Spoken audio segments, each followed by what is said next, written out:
You're planning a vacation for your family with two kids, age, I don't know, 14 and 16, into a warm place in the winter season by the beach. Imagine if you do search after search, probably gonna take you like probably 2 weeks. And let's say maybe anywhere from 50 to 100 search queries, refining, looking, reading, reviewing, finding hotels, looking, and so, right?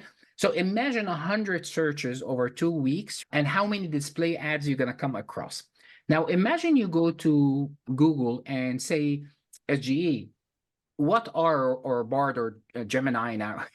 It keeps changing, right? Yes, It exactly. was like, Typical Google. Let's change the name again.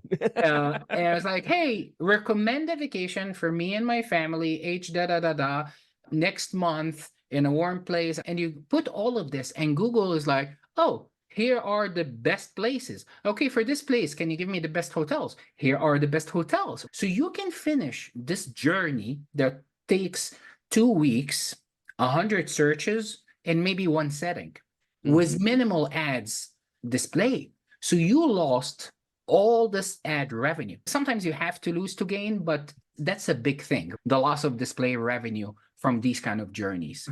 That is big. And I think if we've learned anything about Google, it's all about the revenue.